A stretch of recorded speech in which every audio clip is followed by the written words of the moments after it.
We live in a paradoxical age, drowning in information yet thirsty for original ideas. Many of us find ourselves scrolling endlessly through algorithmic feeds, mistaking passive consumption for genuine creativity and wondering why our best ideas never seem to materialize. But originality isn't a gift bestowed upon a lucky few. It's a skill you can cultivate, a system you can master. How to think originally, the science of fresh ideas on demand, demystifies creativity, revealing that breakthrough ideas aren't random sparks of genius, but the predictable result of intentional processes. Within these pages, you'll learn the exact methods that world-class innovators use to generate remarkable ideas consistently. You'll discover how to design environments that engineer inspiration rather than simply hoping it arrives. You'll explore the transformative power of structured creativity sprints, designed to build unstoppable creative momentum.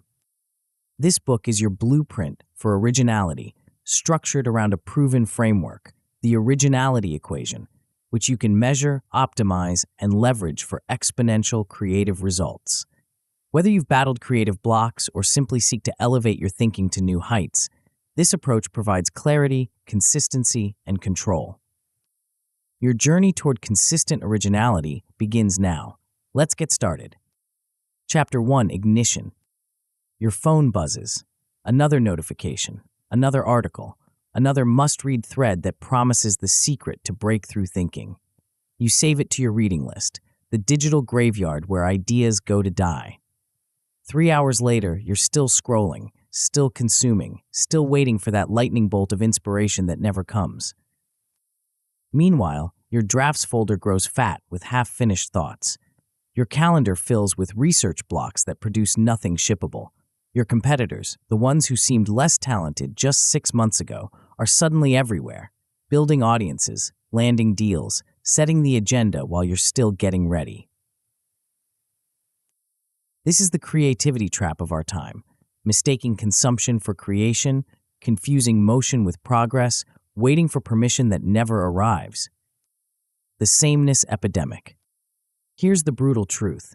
You're drowning in the same inputs as everyone else. You follow the same thought leaders, read the same newsletters, watch the same YouTube channels. The algorithm feeds you variations of what you already know, dressed up as novelty. You think you're researching, but you're actually rehearsing, practicing the same tired frameworks, echoing the same metaphors, thinking in the same loops as thousands of others. The result? Your work sounds like everyone else's work. Your proposals blend into the pile. Your content gets lost in the noise. You compete on price because you can't compete on perspective. This isn't a talent problem, it's a system problem. Steve Jobs didn't stumble into the iPhone by accident. He engineered it through a deliberate process. Diverse inputs, calligraphy, Zen Buddhism, consumer electronics, ruthless constraints, one button, intuitive interface, and relentless iteration. He walked the same route every day, not because he lacked imagination, but because routine freed his mind to make unexpected connections. Tim Berners-Lee didn't invent the World Wide Web in a flash of genius. He combined hypertext concepts with internet protocols, two existing technologies that had never been married. He shipped early prototypes, gathered feedback, and improved in public. The web emerged from systematic combination, not mystical inspiration. Lin-Manuel Miranda didn't write Hamilton by waiting for the muse. He fed his mind uncommon inputs, Ron Chernow's biography mixed with hip-hop rhythms, then constrained himself to stage limitations and character arcs. He workshopped, iterated, and refined until history became hip-hop, and hip-hop became history. The readiness myth. You're waiting to feel ready, ready to share that contrarian take, ready to publish that framework, ready to pitch that big idea. But readiness is a mirage that recedes as you approach it. The more you prepare, the more you find to prepare for. The more you research, the more you discover you don't know. Winners flip the script. They ship to create confidence, not the other way around. They know that feedback beats overthinking, that iteration beats perfection, that done beats perfect every single time. Every day you delay shipping is a day you're not learning. Every draft you polish instead of publish is a missed opportunity to discover what actually resonates. Every just one more week becomes a month, then a quarter, then a year of invisible work that helps no one. The Originality Operating System. What if originality wasn't a gift but a process? What if fresh ideas weren't accidents but outcomes? What if you could engineer breakthrough thinking the same way you engineer any other result, through systems, measurement, and iteration? This book gives you that system, not another creativity hack or inspiration porn, but a repeatable operating system for generating fresh ideas on demand. We call it the Originality Equation. Synthesis, constraints, ship equals original work.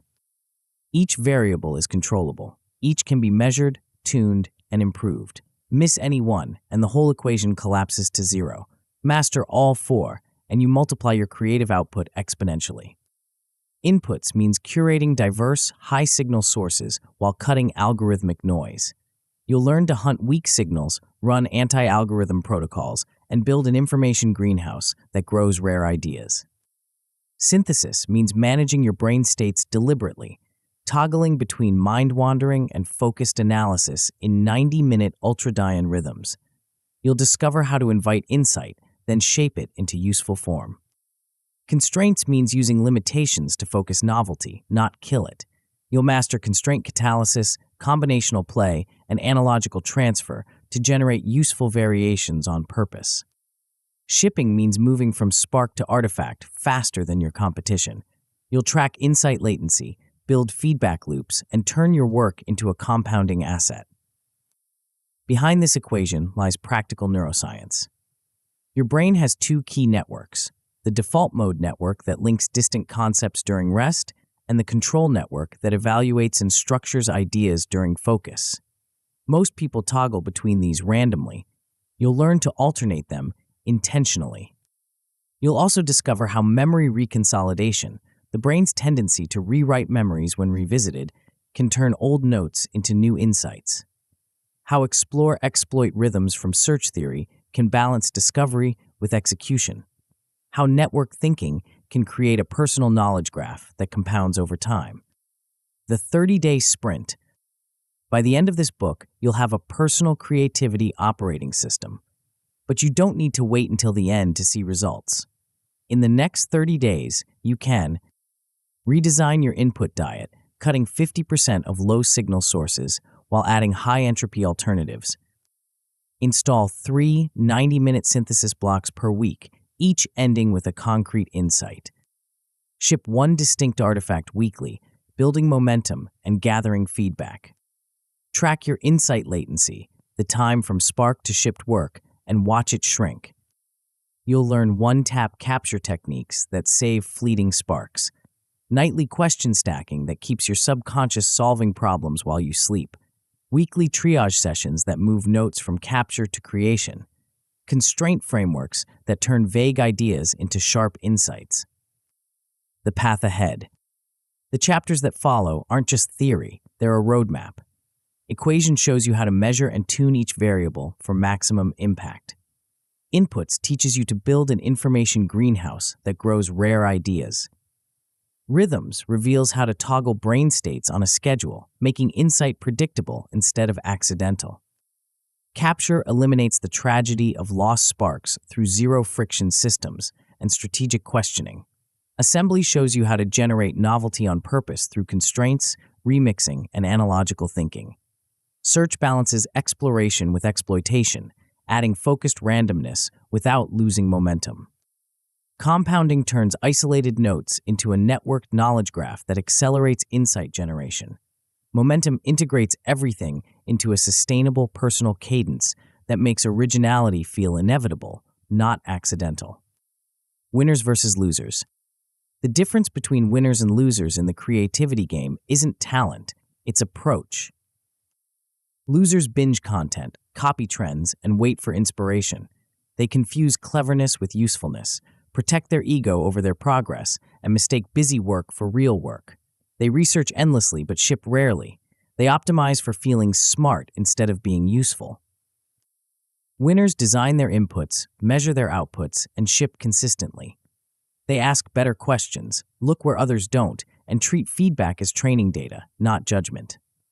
They know that systems beat moods, that momentum is engineered, not hoped for. Leonardo da Vinci filled thousands of notebook pages with observations, sketches, and connections across disciplines. He didn't wait for inspiration. He captured everything, linked constantly, and let patterns emerge from the network. His originality wasn't mystical, it was methodical. Your creative awakening. You have everything you need to join the ranks of systematic creators. The tools exist, the methods work. The only question is whether you'll use them. Stop waiting for the perfect moment. Stop hoping for the perfect idea. Stop believing that originality is reserved for the chosen few. Start building your system today. Start shipping this week. Start measuring what matters and tuning what's broken. The world doesn't need another consumer of content. It needs creators of value. It needs your perspective, your insights, your unique combination of experiences and ideas. But first, you need to understand exactly how the creative process works and how to control each variable for maximum impact. In the next chapter, we'll dive deep into the mechanics of the Originality Equation, showing you how to diagnose bottlenecks and multiply your creative output through systematic improvement. The age of accidental creativity is over. The age of engineered originality begins now. Before we continue, make sure to subscribe to Grow to the Top and activate notifications to receive more self-improvement tips that will supercharge your growth. And make sure to give this video a thumbs up and share it with your friends. It really helps the channel grow. Thank you for your support. Chapter 2, Equation. You've been lied to about creativity, not maliciously, but completely. The lie goes like this.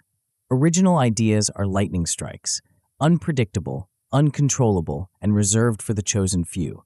You either have it or you don't. You either get struck by inspiration or you sit in the dark, waiting. This is nonsense. What if I told you that Tim Berners-Lee didn't invent the World Wide Web through divine inspiration? That Pixar doesn't create billion-dollar movies by hoping their animators wake up feeling creative?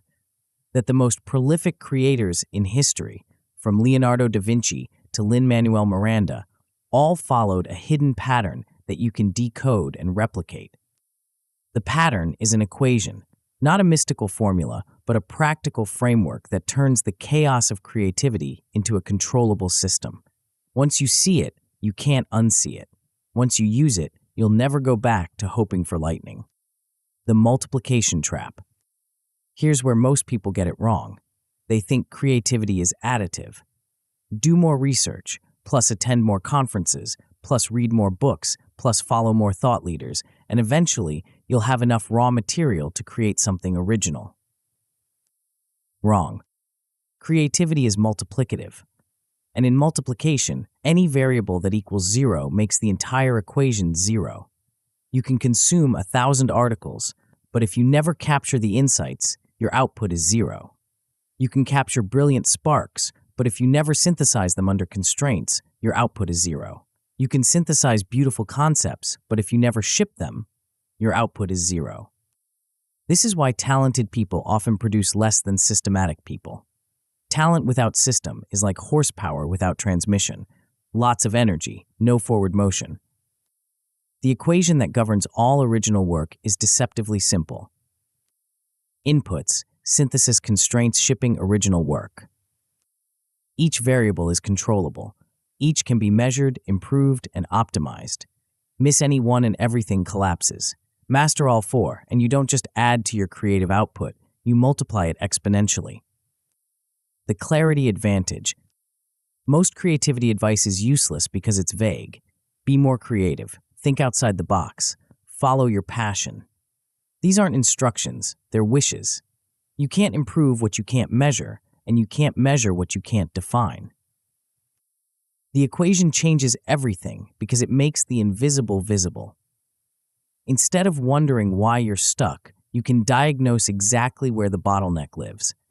Instead of hoping for a breakthrough, you can engineer one by tuning the right variable.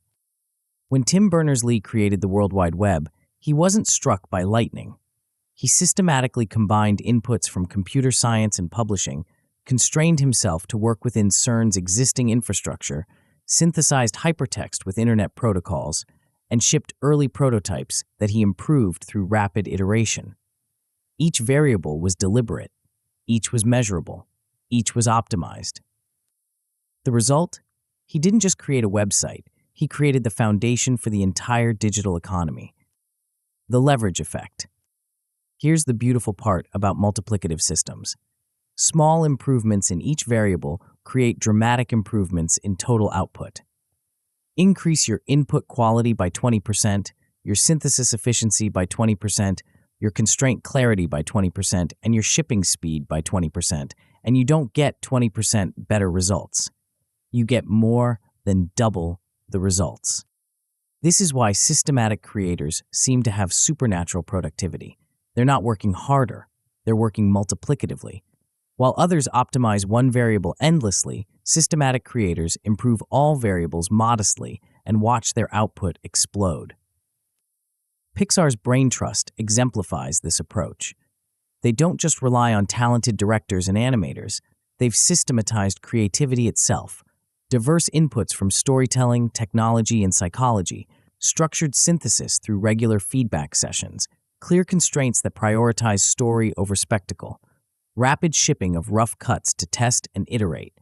Each Pixar film isn't an accident, it's the predictable output of a creativity equation running at full power. The measurement revolution. The equation transforms creativity from art to science by making it measurable. Instead of tracking vague metrics like time spent brainstorming, you track concrete variables that actually drive output. How many high-quality inputs did you consume this week? How many synthesis sessions did you complete? How many constraints did you apply to your current draft? How many artifacts did you ship? What's your insight latency, the time from spark to shipped work? These aren't vanity metrics. They're leading indicators of creative output. Improve them, and your results improve automatically. Start with a baseline week. Don't change your behavior, just observe and count. How many ideas did you capture? How many synthesis sessions did you run? How many constraints did you use? How many things did you ship? Most people discover they're running at near zero on at least one variable. That's your bottleneck. That's where the leverage lives. The bottleneck principle. In any multiplicative system, the weakest link determines total output. It doesn't matter if you're consuming brilliant inputs if you're not capturing the insights. It doesn't matter if you're capturing insights if you're not synthesizing them. It doesn't matter if you're synthesizing if you're not constraining. It doesn't matter if you're constraining if you're not shipping. The bottleneck principle means you should always fix the zero first. If you're not capturing ideas, don't worry about improving your inputs. If you're not shipping, don't worry about better synthesis techniques. Find the variable that's killing your equation and fix it before optimizing anything else. Most creators violate this principle constantly. They polish their research methods while their drafts folder overflows with unfinished work. They attend creativity workshops while never shipping anything. They optimize for feeling productive instead of being productive. Winners diagnose first, then optimize. They find the tightest constraint and loosen it before moving to the next variable. They know that a small improvement in the right place beats a large improvement in the wrong place. The iteration engine. The equation isn't just about output, it's about learning. Each time you run the loop, you gather data about what works and what doesn't. Each ship teaches you something about your audience, your voice, your market. Each constraint reveals new possibilities. Each synthesis session strengthens your pattern recognition. This is why systematic creators get better faster than sporadic creators. They're not just producing more work, they're generating more learning per unit of time. Their equation becomes a feedback loop that compounds their capabilities. The key is treating each cycle as an experiment, not a performance. You're not trying to create the perfect artifact, you're trying to learn what perfect looks like for your audience, your voice, your goals. Every ship is data, every constraint is a hypothesis, every synthesis is a test. The Mythbusters. 3 myths kill more creative careers than lack of talent ever will. Myth 1. Do more research. Research without capture and shipping is just expensive procrastination. You're not building knowledge, you're building the illusion of progress. Replace endless research with targeted, high-entropy inputs that you actually use. Myth 2. Wait until it's perfect. Perfectionism is fear wearing a productivity mask.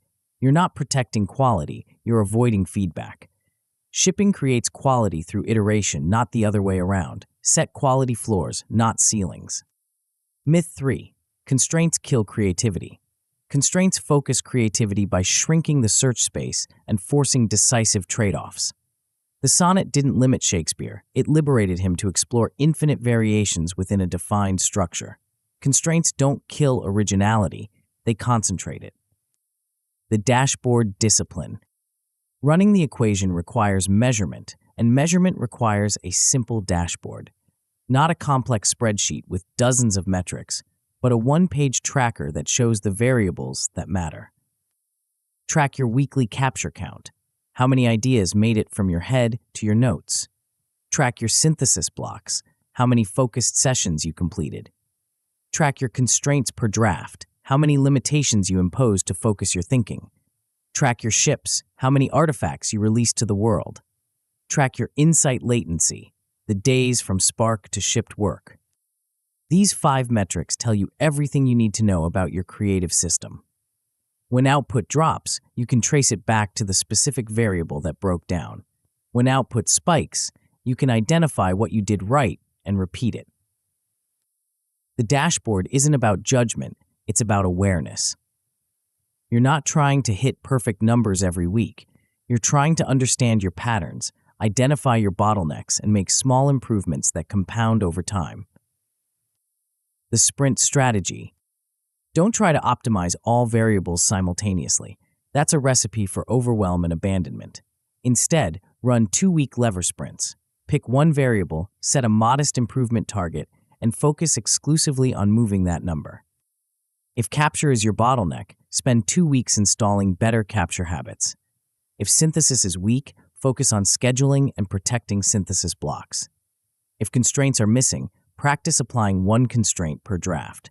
If shipping is stalled, commit to a weekly ship date and defend it religiously. After 2 weeks, review your results and switch to the next variable. This approach prevents perfectionism, builds momentum, and ensures you're always improving the system instead of just running it. The compound effect. The equation's true power emerges over time. Each variable you improve makes the others more effective. Better inputs make synthesis easier. Better synthesis makes constraints more powerful. Better constraints make shipping faster. Faster shipping generates better feedback, which improves your inputs. This is why systematic creators seem to accelerate over time, while sporadic creators plateau. The systematic creators are building a flywheel that gets easier to spin with each revolution. The sporadic creators are pushing a boulder up a hill, starting from zero every time. Your goal isn't to master the equation overnight. Your goal is to run it consistently, measure the results, and make small improvements that compound into dramatic advantages over time. But knowing the equation is just the beginning.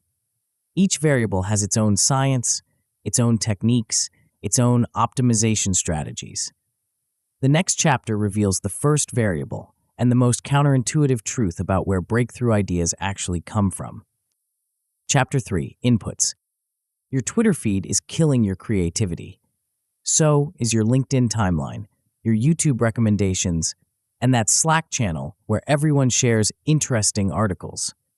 You think you're staying informed, but you're actually being programmed, trained to think the same thoughts as everyone else in your industry.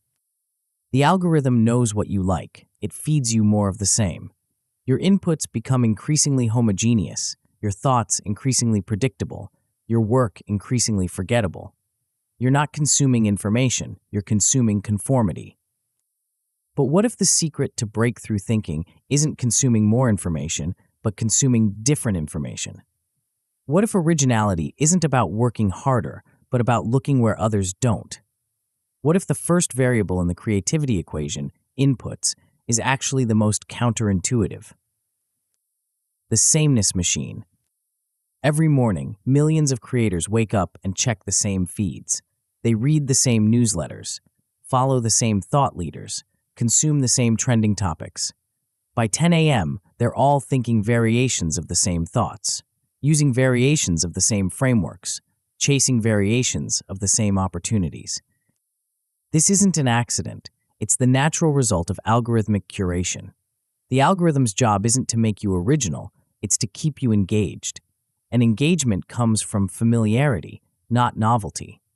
The algorithm feeds you content that's similar to what you've already consumed, creating an echo chamber that feels like the entire world, but is actually a tiny slice of it. The result? Your inputs converge with everyone else's inputs. Your metaphors become their metaphors. Your examples become their examples. Your insights become variations on themes that thousands of others are exploring simultaneously. You compete in a red ocean of sameness, wondering why your work doesn't stand out. Rick Rubin understood this trap decades before algorithms existed. As a music producer, he could have stayed within hip-hop, the genre that made him famous. Instead, he deliberately sought inputs from rock, country, folk, and classical music. He produced Johnny Cash's haunting cover of Hurt, helped the Red Hot Chili Peppers find their funk rock fusion, and guided Adele to her most powerful vocal performances. His secret wasn't technical skill, it was input diversity. He brought perspectives from one genre to another, creating combinations that felt both fresh and inevitable. The greenhouse strategy. Think of your mind as an information greenhouse. Most people treat it like a vacant lot. They let whatever seeds blow in take root, then wonder why they're growing weeds. Systematic creators treat it like a curated garden. They choose their seeds carefully, plant them in fertile soil, and ruthlessly remove anything that doesn't serve their vision. The greenhouse strategy has 3 components: entropy design, algorithm resistance, and signal amplification. Each component works against the natural forces that push you towards sameness and mediocrity. Entropy design means deliberately increasing the randomness and diversity of your inputs. Instead of staying within your industry's boundaries, you venture into adjacent fields, distant disciplines, and contrarian perspectives. You're not looking for direct applications. You're looking for surprising collisions between ideas that have never met before. Algorithm resistance means breaking free from the recommendation engines that want to keep you in a comfortable bubble. You schedule time away from feeds, seek out primary sources, and follow citation trails instead of trending topics. You become a hunter instead of a gatherer, actively seeking rare perspectives instead of passively consuming popular ones. Signal amplification means ruthlessly filtering for quality over quantity. You keep only the sources that consistently surprise you, challenge you, or teach you something genuinely new. You mute the noise, amplify the signal, and create space for deep thinking instead of reactive scrolling. The diversity dividend. Charlie Munger, Warren Buffett's longtime partner, built his investment philosophy on a simple insight. Most people think in silos, but the world operates as a system. While other investors focused exclusively on financial metrics, Munger studied psychology, physics, biology, and history. He developed what he called a latticework of mental models, a collection of frameworks from different disciplines that he could apply to any problem. This multidisciplinary approach didn't just make Munger a better investor, it made him a different kind of investor. While others saw companies as collections of financial data, Munger saw them as complex systems influenced by human psychology, competitive dynamics, technological trends, and regulatory changes. His diverse inputs created diverse insights, which created superior returns. The same principle applies to any creative field. When you limit your inputs to your industry, you limit your thinking to your industry's assumptions, frameworks, and blind spots. When you expand your inputs across disciplines, you gain access to mental models, metaphors, and solutions that your competitors can't see. A software designer who studies architecture learns about spatial relationships and user flow. A marketer who reads cognitive science discovers new ways to influence decision-making. A consultant who explores anthropology develops better frameworks for understanding organizational culture. The insights don't transfer directly, they transfer analogically, creating new combinations that feel both surprising and useful. The anti-algorithm protocol. Breaking free from algorithmic curation requires intentional resistance. The feeds are designed to be addictive, the recommendations engineered to feel irresistible. You can't fight them with willpower. You need systems. Start with one anti-algorithm day per week. Block 2 to 3 hours when you're completely offline, away from feeds, recommendations, and trending topics. Instead, go to the library, browse physical books, follow footnotes and citations, read primary sources instead of summaries, explore archives instead of timelines. This isn't about being a Luddite, it's about breaking the pattern.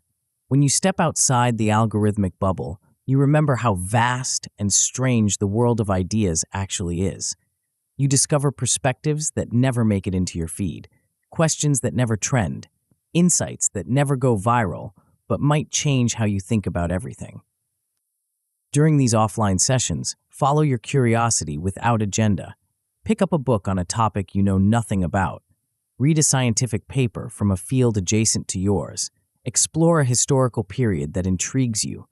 The goal isn't to find immediate applications, it's to plant seeds that might sprout months later in unexpected ways. End each anti-algorithm session with a 5-minute synthesis note. What surprised you? What challenged your assumptions? What connections can you draw to your current projects? These notes become the raw material for future insights, the diverse inputs that will differentiate your work from everyone else's. The signal-to-noise revolution. More information isn't better information. In fact, more information is often worse information because it dilutes the signal with noise. The average creator follows hundreds of sources, most of which repeat the same ideas in slightly different words. They're not increasing their knowledge, they're increasing their confusion. The solution is radical curation. Instead of following more sources, follow fewer but better sources. Instead of consuming everything, consume only what consistently surprises you. Instead of staying current with every trend, stay deep with the ideas that matter. Create a 10 times folder, a collection of sources that are 10 times more valuable than average. These might be authors who consistently challenge your thinking, researchers who publish genuinely novel findings, or practitioners who share insights you can't find anywhere else. Review this folder monthly and be ruthless about pruning. If a source hasn't surprised you in the last month, remove it. The goal isn't to be comprehensive, it's to be distinctive. You're not trying to know everything everyone else knows. You're trying to know things that others don't know, see patterns that others miss, make connections that others can't make. The surprise meter. Not all inputs are created equal. Some confirm what you already believe. Some teach you facts you didn't know. But the most valuable inputs do something different. They surprise you. They challenge your assumptions, reveal your blind spots, or show you possibilities you hadn't considered. Start rating your inputs on a surprise meter from 1 to 5. 1 means the content confirmed what you already knew. 5 means it genuinely surprised you or changed how you think about something important. Over time, you'll notice patterns. Certain sources consistently score high on surprise, others consistently score low. Optimize for surprise, and your thinking will become more original by default. The surprise meter also helps you identify when you're falling back into echo chambers. If your average surprise score starts dropping, it's a signal that your inputs are becoming too homogeneous. Time to venture into new territory, seek out contrarian perspectives, or explore adjacent disciplines. The relevance bridge. Diverse inputs are only valuable if you can connect them to your work.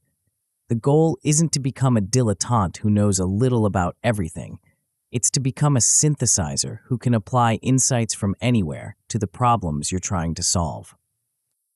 For every unusual input you consume, ask yourself, how might this apply to my current projects? Don't force connections, but don't ignore them either.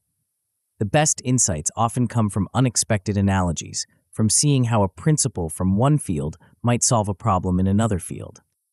Keep a running list of these cross-disciplinary connections. A principle from evolutionary biology might inform your product development strategy. A technique from improvisational theater might improve your presentation skills. A framework from urban planning might help you design better workflows. These connections become the building blocks of original thinking. The compound effect. The benefits of diverse inputs compound over time. Each unusual perspective you encounter expands your mental toolkit. Each surprising insight creates new possibilities for combination. Each contrarian viewpoint challenges you to defend or refine your existing beliefs. After a few months of deliberate input curation, you'll notice changes in your thinking and your work. Your metaphors will become more vivid and unexpected. Your solutions will draw from a broader range of possibilities. Your perspectives will feel fresh even when addressing familiar problems. Your audience will notice too. They'll start commenting on your unique angles, your surprising connections, your ability to see things differently.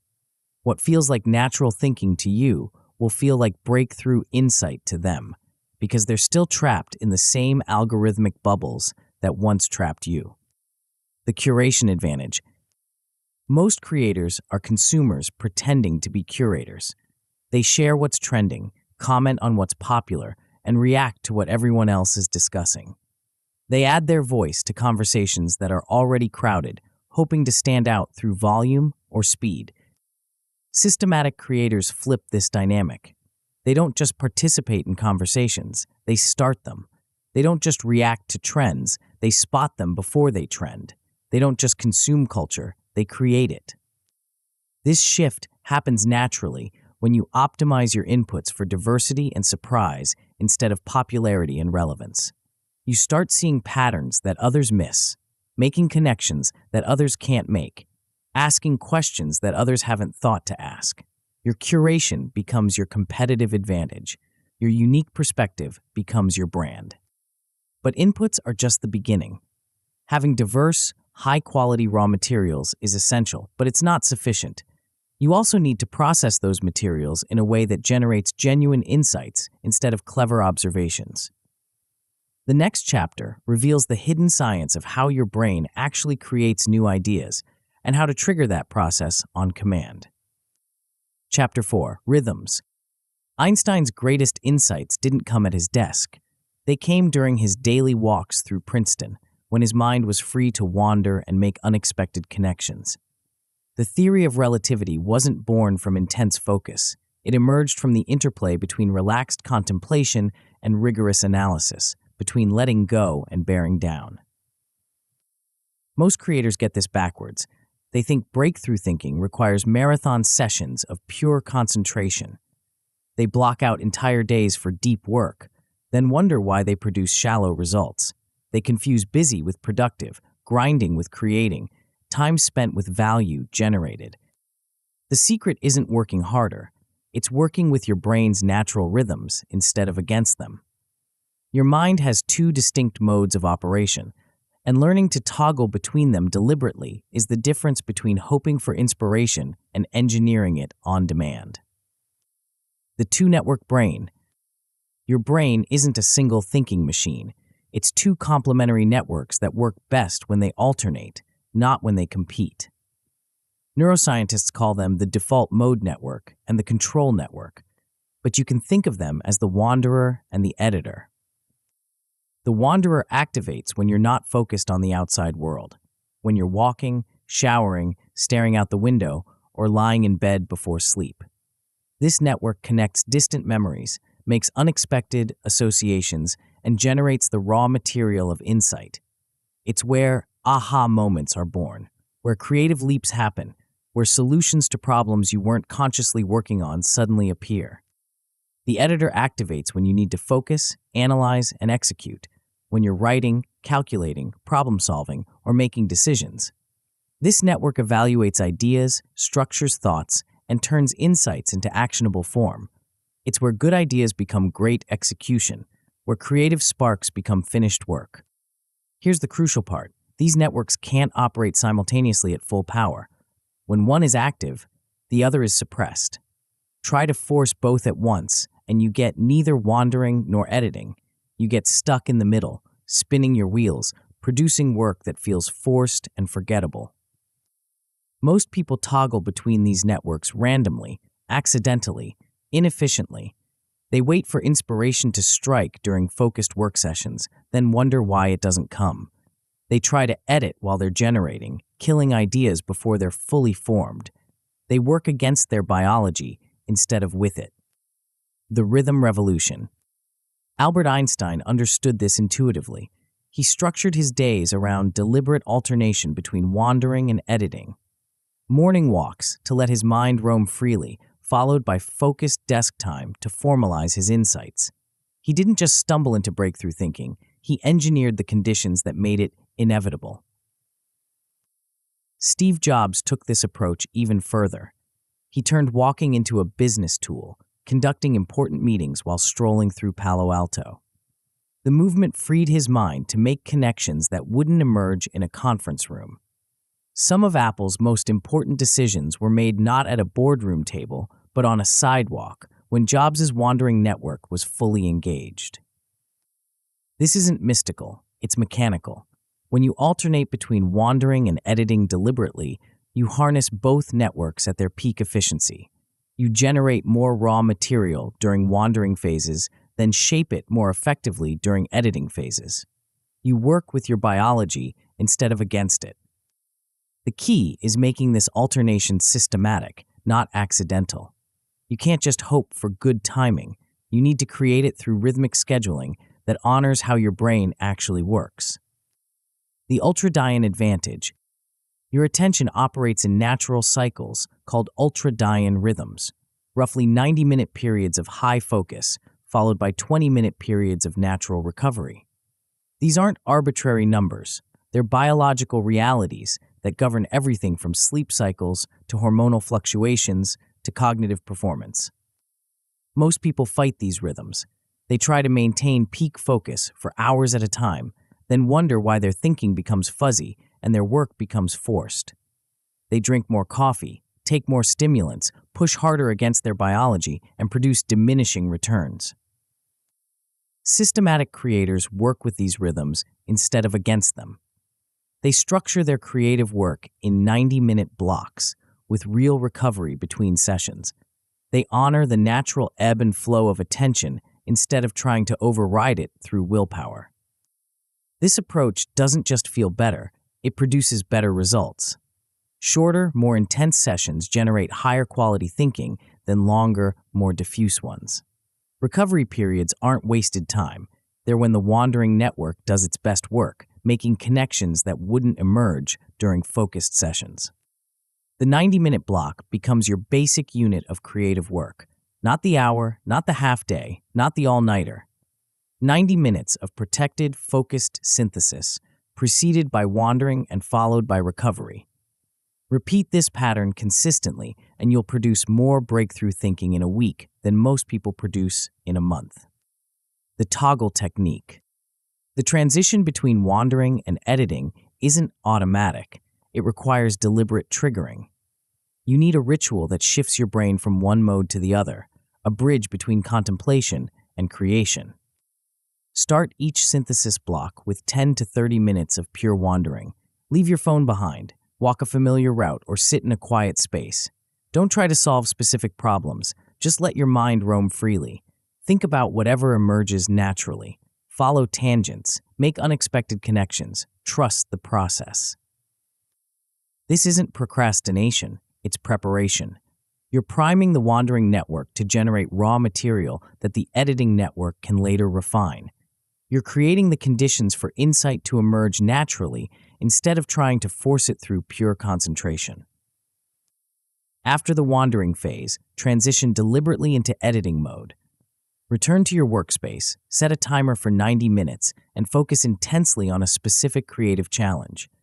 Write, design, analyze, or synthesize. Work with the raw material that emerged during wandering, but don't try to generate new material simultaneously. End each block with a brief synthesis note. What insight emerged? What are the implications? What should you test next? This closing ritual helps consolidate the session's gains and sets up the next wandering phase with specific questions to explore. The protection protocol. Scheduling synthesis blocks is easy. Protecting them is hard. The modern world conspires against deep thinking through constant interruption, endless notification, and the cultural belief that being busy equals being productive. Treat your synthesis blocks like immovable meetings with your most important client, yourself. Put them on your calendar. Block the time. Defend the boundaries. Turn off notifications. Close unnecessary applications. Create a visible do not disturb signal for others. The goal isn't just to eliminate external distractions, it's to eliminate internal ones too. Keep a parking lot notepad where you can quickly capture random thoughts, urgent tasks, or brilliant tangents that emerge during focused work. Don't ignore these interruptions. Acknowledge them, write them down, and return to your primary focus. This external brain dump prevents good ideas from being lost while keeping your attention on the current challenge. You're not suppressing creativity, you're channeling it more effectively. The consistency compound.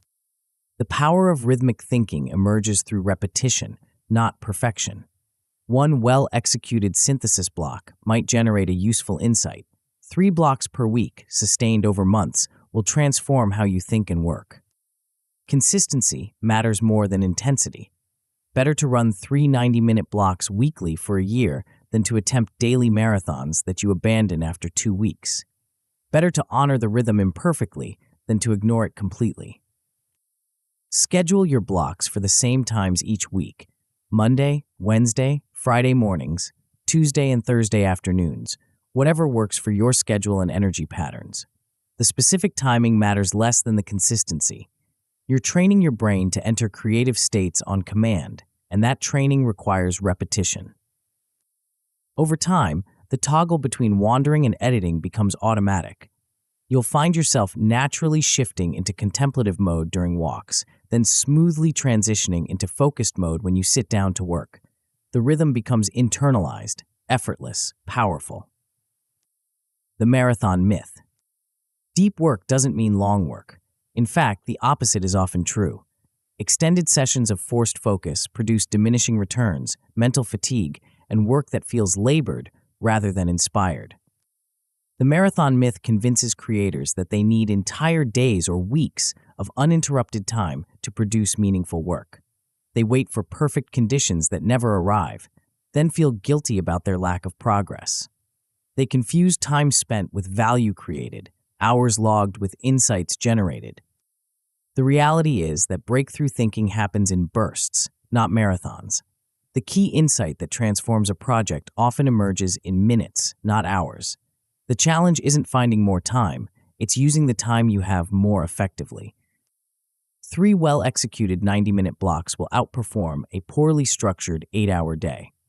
The blocks honor your natural attention rhythms, alternate between wandering and editing, and end with concrete synthesis. The marathon fights your biology, forces sustained focus beyond your capacity, and often produces work that needs extensive revision. The walking advantage.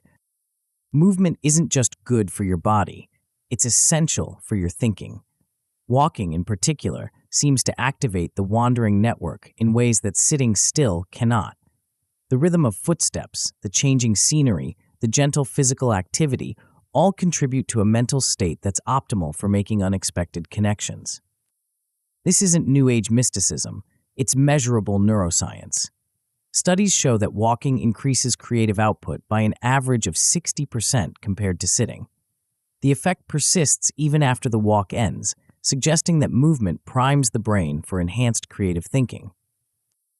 Make walking a standard part of your creative process, not just for exercise or transportation, but as a deliberate tool for generating insights. Walk before synthesis blocks to prime the wandering network. Walk between blocks to process what emerged. Walk when you're stuck to unlock new perspectives. The route matters less than the rhythm. Familiar paths work better than novel ones because navigation doesn't compete with contemplation. You want your conscious mind free to wander while your body moves automatically. The energy economics.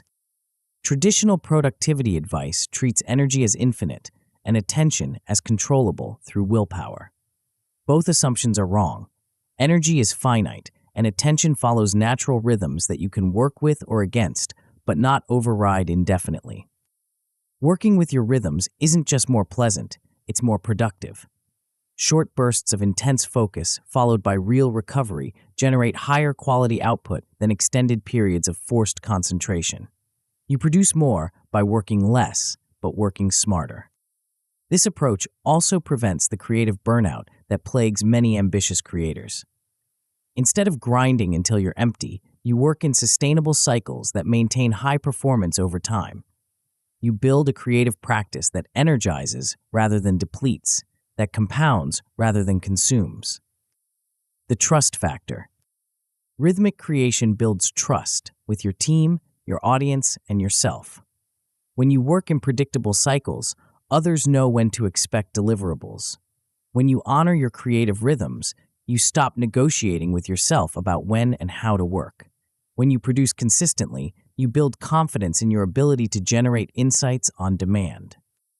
This reliability becomes a competitive advantage.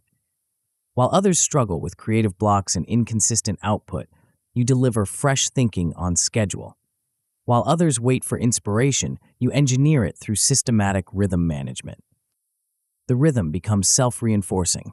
Success builds confidence. Confidence enables risk-taking. Risk-taking generates breakthrough thinking. Breakthrough thinking creates success. You escape the feast or famine cycle that traps most creators and enter a sustainable cycle of consistent creative output. But even the best rhythms are worthless if the insights they generate disappear into the void. The next chapter reveals the hidden tragedy that kills more good ideas than bad execution ever will, and the simple system that ensures your best sparks survive to become your best work. Chapter 5. Capture. You're in the shower when it hits you, the perfect angle for your next presentation. The insight that connects three seemingly unrelated trends into a compelling narrative. The metaphor that makes a complex concept instantly clear. You tell yourself you'll remember it. You always do. Except you don't. By the time you're dressed, the insight has faded. By the time you reach your desk, it's gone.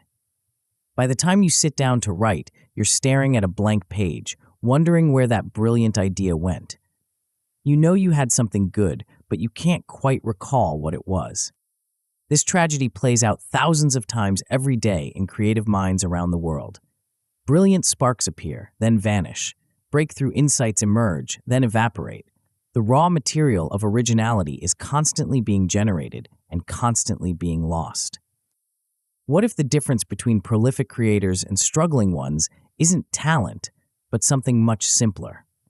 What if it's just the ability to catch ideas before they disappear? The leaky brain problem. Your brain is not a filing cabinet. It's not designed to store random thoughts reliably. It's designed to focus on immediate threats and opportunities while letting everything else fade into background noise. This served our ancestors well when survival depended on noticing predators and finding resources. It serves modern creators poorly when breakthrough thinking depends on connecting distant ideas across time. The neuroscience is clear. Working memory can hold only about 7 items at once, and new information constantly displaces old information. That brilliant insight you had while walking, it's competing with traffic sounds, appointment reminders, and a dozen other inputs for your brain's limited storage capacity. Unless you externalize it immediately, it will be overwritten by whatever comes next. This isn't a bug in your cognitive system. It's a feature. Your brain is optimized for real-time processing, not long-term storage of random thoughts. But this optimization creates a massive leak in your creative pipeline. Ideas flow in constantly, but most flow right back out before you can use them. J.K. Rowling understood this intuitively. The idea for Harry Potter came to her during a delayed train journey from Manchester to London in 1990. She didn't have a pen, but she knew better than to trust her memory. She spent the entire 4-hour journey mentally developing the concept, repeating key details to herself, building the foundation of what would become a billion-dollar universe. The moment she reached her destination, she wrote everything down. That single act of capture, preserving one spark before it could fade, launched one of the most successful creative franchises in history. Not because the initial idea was perfect, but because it survived long enough to be developed, refined, and eventually shipped. The coefficient that changes everything. Most creators have no idea how many ideas they're losing. They notice the obvious ones, the insights that disappear between shower and desk, but they miss the subtle ones, the half-formed thoughts that never quite crystallize, the interesting connections that dissolve before they can be explored, the questions that emerge and vanish in the same moment. Think of this as your idea capture coefficient, the percentage of sparks you actually save versus the total number that occur to you.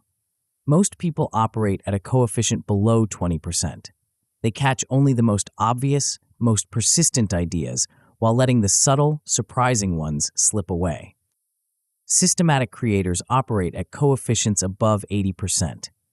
They've built frictionless systems that catch ideas the moment they appear, regardless of context or timing.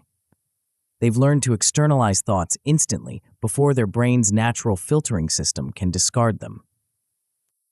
This isn't about becoming obsessive or neurotic. It's about recognizing that ideas are the raw material of creative work, and raw materials have value only if they're preserved and processed. You wouldn't let valuable physical materials scatter in the wind. Why let valuable mental materials evaporate into nothing? The one-tap revolution. The key to high capture rates is eliminating friction. Every second between idea and externalization is a second where the idea can fade. Every step in your capture process is a barrier that ideas must overcome to survive. Every tap, swipe, or click is an opportunity for distraction to intervene and derail the process. The solution is ruthless simplification. One app, one tap, one note. No complex folder structures, no elaborate tagging systems, no decision paralysis about where things belong. Just immediate externalization of the thought before it can disappear. Leonardo da Vinci carried notebooks everywhere, but he lived in an analog world where notebooks were the highest friction option available. You live in a digital world where your phone can capture thoughts faster than you can write them by hand. Use this advantage. Put your capture app in your phone's dock. Make it the easiest thing to access when inspiration strikes. The specific app matters less than the accessibility. Voice memos, simple note apps, even text messages to yourself, whatever gets the thought out of your head and into external storage with minimal friction. The goal isn't perfect organization, it's perfect preservation. The question stack strategy. Capture isn't just about saving random thoughts. It's about programming your subconscious to generate better thoughts. Your brain is constantly working in the background, making connections and solving problems even when you're not consciously thinking about them. But this background processing needs direction. It needs questions to chew on. This is where question stacking becomes a secret weapon. Every night before sleep, write down 3 specific questions that you want your subconscious to explore. Not vague wishes like, be more creative, but concrete prompts that give your background processing something to work with. Layer your questions by scope. 1 micro question about a specific draft or project you're working on. 1 meso question about a broader challenge or opportunity. 1 macro question about a theme or direction you're exploring. This layering ensures that your subconscious has problems to solve at multiple time horizons. The magic happens during downtime. While you're showering, walking, commuting, or lying in bed, your brain continues working on these questions. Solutions emerge during moments when you're not consciously trying to solve anything. Connections appear when you're focused on something completely different. Insights arrive when you least expect them, but only if you've given your subconscious specific problems to solve. The memory myth. The biggest barrier to effective capture is the myth that good ideas will be remembered. This myth is seductive because it feels true in the moment. When an insight first appears, it seems so clear, so obvious, so memorable that writing it down feels unnecessary. Surely something this important won't just vanish. But memory is reconstructive, not reproductive. You don't recall ideas, you rebuild them from fragments. And those fragments decay rapidly unless they're reinforced through repetition or externalization. What feels unforgettable in the moment becomes unrecoverable within hours. Pride compounds this problem. Admitting that you need to write down every random thought feels like admitting cognitive weakness. Smart people should be able to remember important ideas, right? This pride costs more creative careers than lack of talent ever will. The reality is that external memory is a superpower, not a crutch. It frees your working memory to focus on processing and connecting ideas instead of trying to hold on to them. It allows you to think bigger thoughts because you're not using mental energy to prevent smaller thoughts from disappearing. The processing pipeline.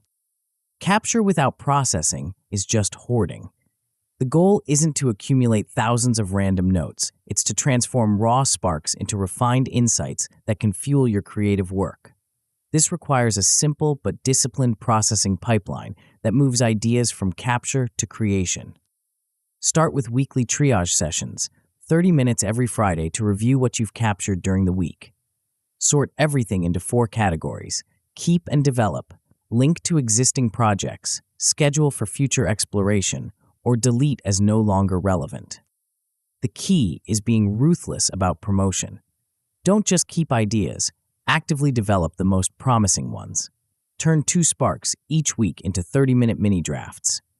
These aren't finished pieces. They're expanded explorations that test whether the initial spark has enough substance to become something larger. This processing rhythm prevents your capture system from becoming a digital junk drawer. It ensures that good ideas don't just survive, they evolve. It creates a pipeline from spark to ship that honors both the spontaneous nature of creativity and the disciplined nature of execution. The verb-first method. Not all captured ideas are created equal. Vague observations like "interesting point about social media" provide little value when you encounter them weeks later. You can't remember what was interesting, why it mattered, or how it might apply to your work. Effective capture requires effective formatting. Start every note with a verb that indicates what you want to do with the idea. Explore this connection between X and Y. Test whether this assumption holds in our market. Analogize this mechanism to our product development process. This verb-first approach transforms passive observations into active prompts. Instead of storing dead information, you're storing live questions that your future self can immediately engage with. Instead of wondering what you meant, you know exactly what action to take. Add 1 sentence that explains why the idea matters, not what it is, but why it's worth preserving. This context helps you evaluate the idea's relevance when you encounter it later. It also forces you to articulate the value in the moment when the connection is clearest. The subconscious leverage effect. The most powerful aspect of systematic capture isn't what it preserves, it's what it generates.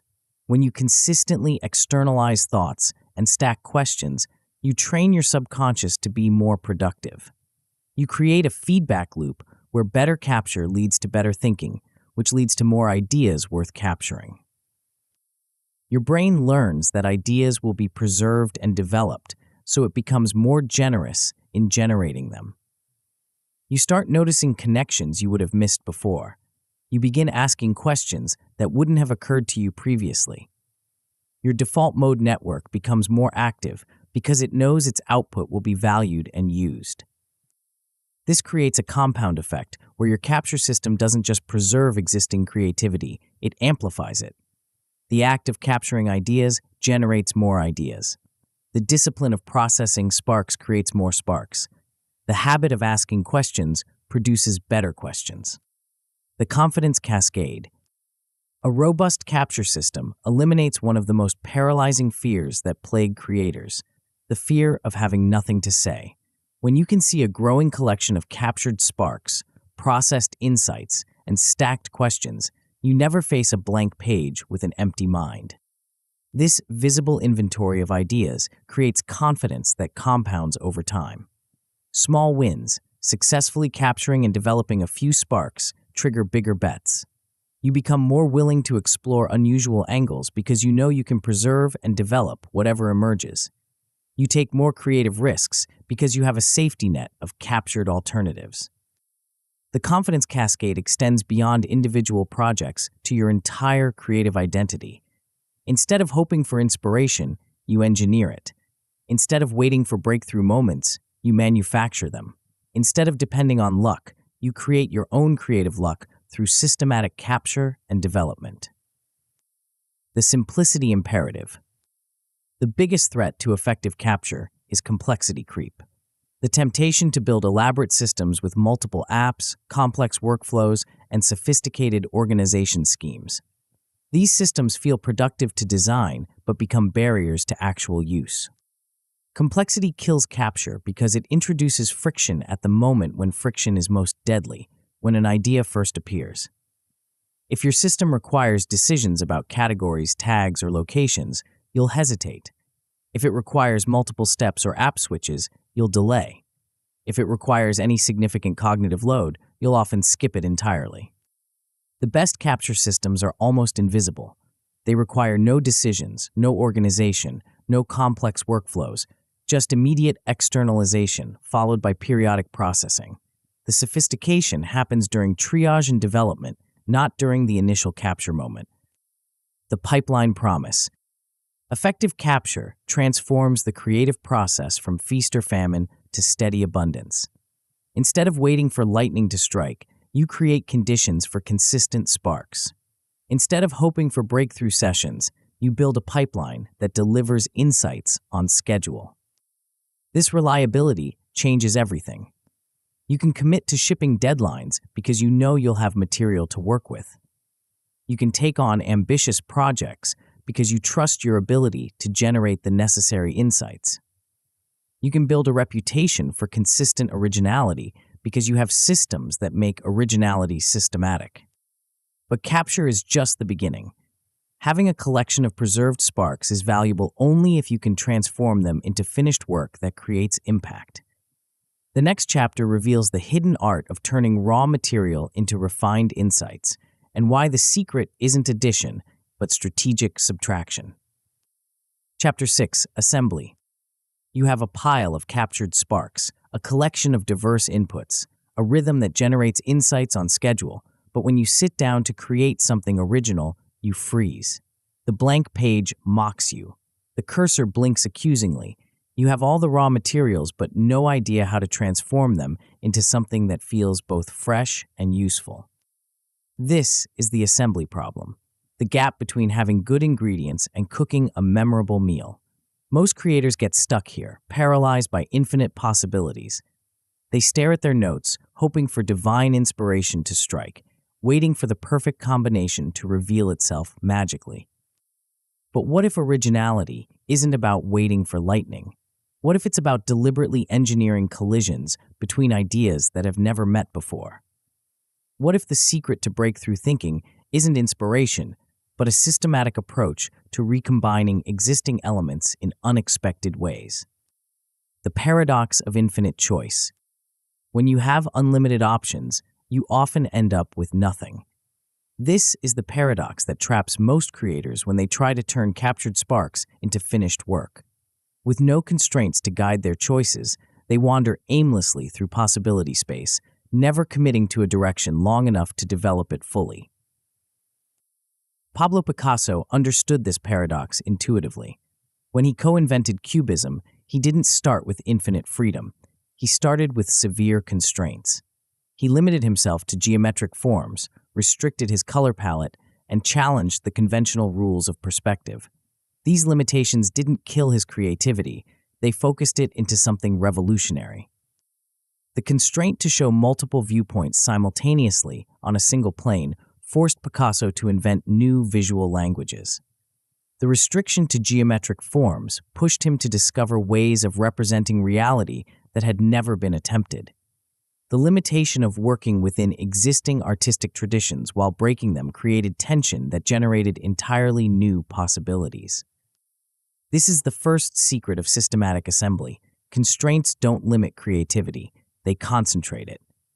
When you artificially narrow your options, you force yourself to explore solutions that wouldn't emerge in an unconstrained environment.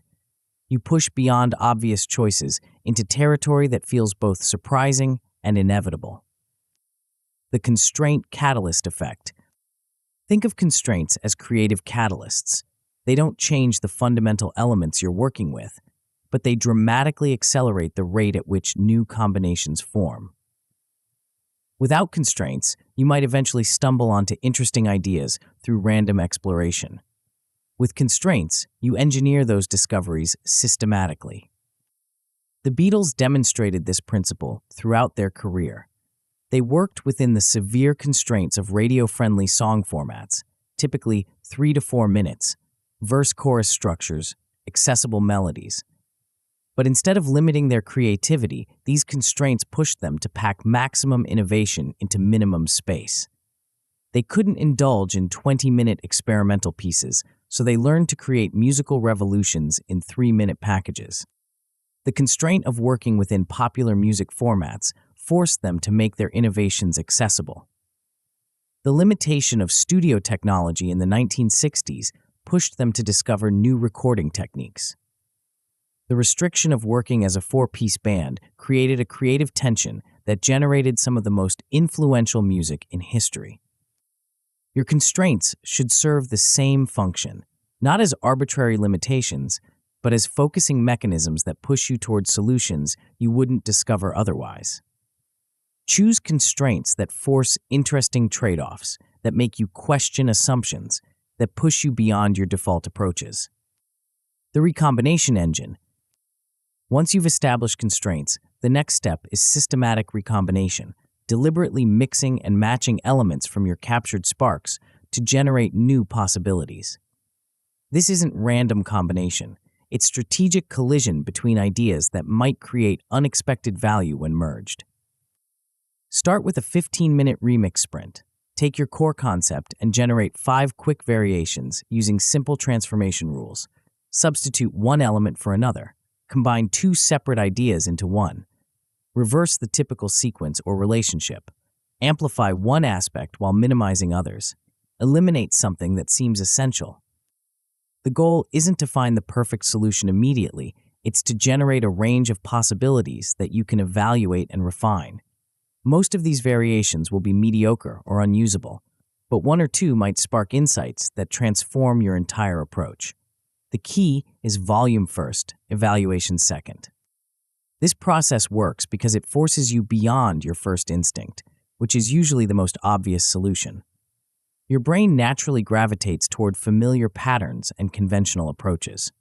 Systematic recombination pushes you past these defaults into territory that feels genuinely fresh.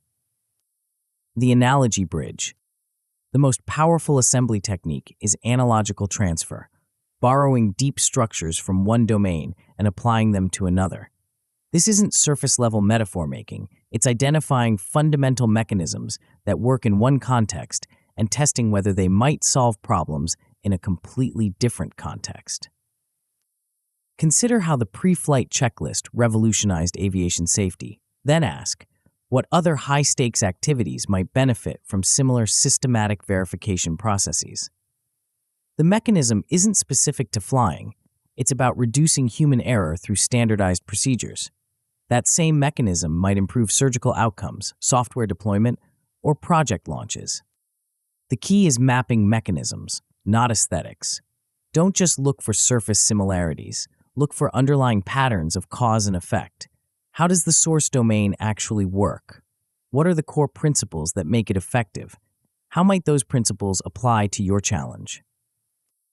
Build an analogy Rolodex, organized by mechanism rather than domain. Collect examples of feedback loops, network effects, compound growth, threshold effects, and other fundamental patterns.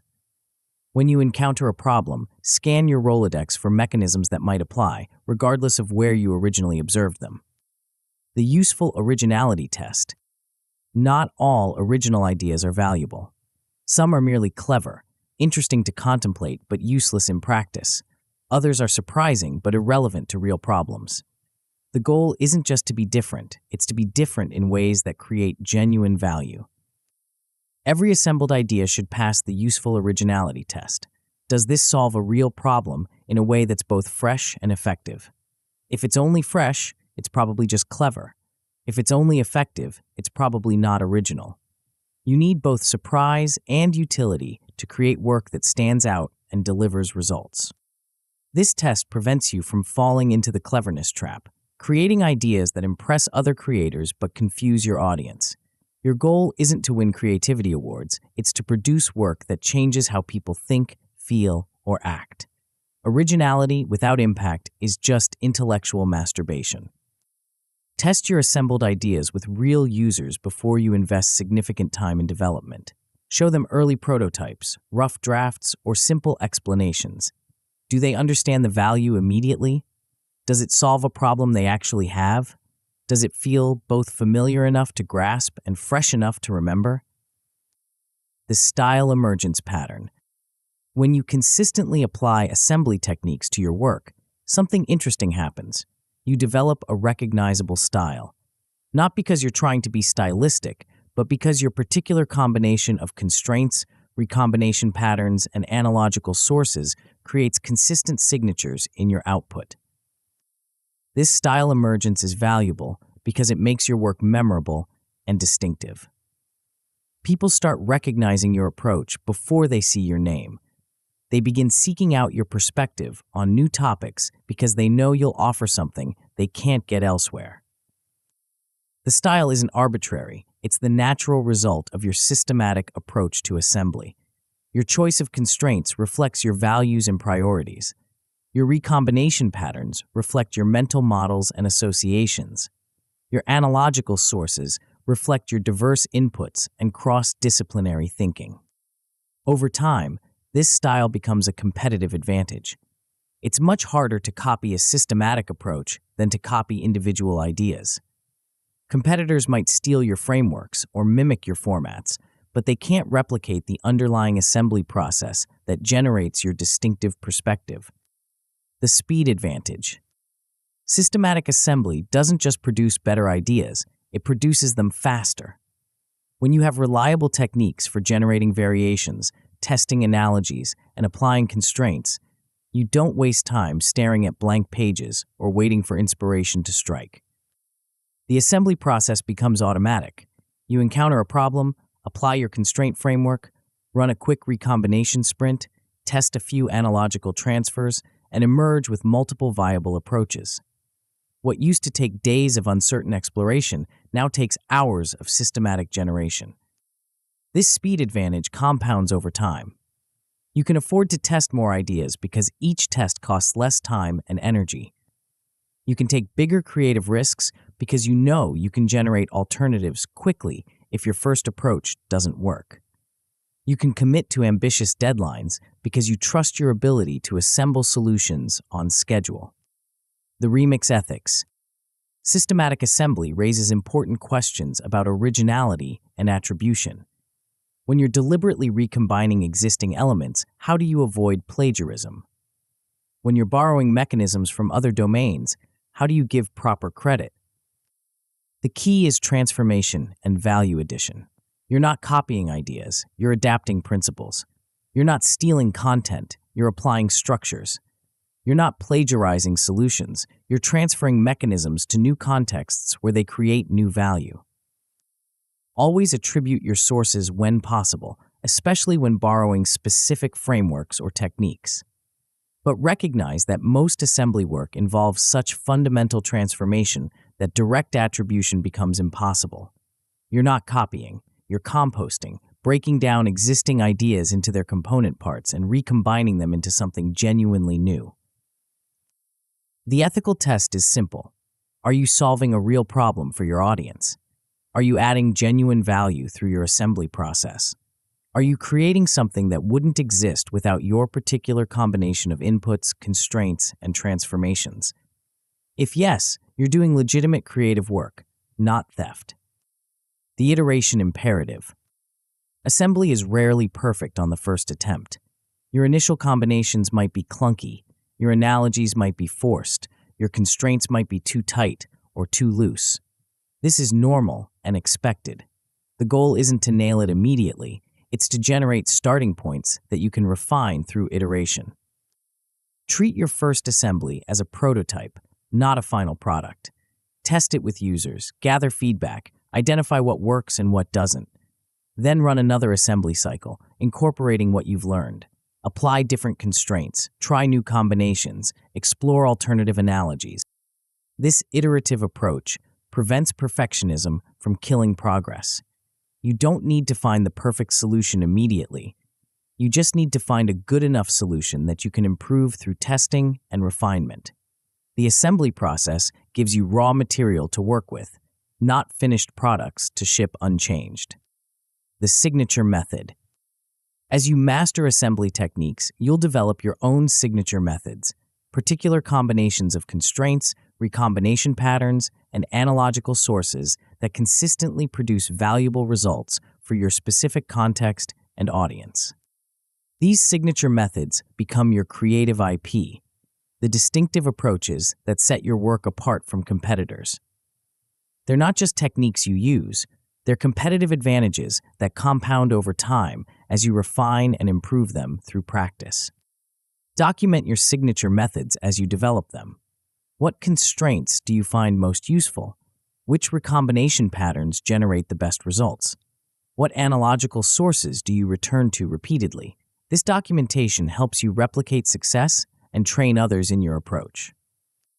But even the most powerful assembly techniques are worthless if you never ship the results. Having a systematic approach to generating ideas is valuable only if you can balance that generation with strategic selection and execution. The next chapter reveals how to navigate the tension between exploring new possibilities and exploiting proven approaches, and why the secret to sustained creativity lies in mastering this delicate balance. Chapter 7, Search. You've found your groove. Your assembly techniques are producing fresh ideas consistently. Your capture system is overflowing with sparks. Your rhythm is generating insights on schedule. But now you face a different problem, one that destroys more creative careers than lack of talent ever will. You're getting good at what you do, really good. Your audience loves your signature approach. Clients are paying premium rates for your distinctive perspective. Revenue is flowing from your proven methods. Success feels intoxicating, inevitable, permanent. Then, slowly, imperceptibly, the magic starts to fade.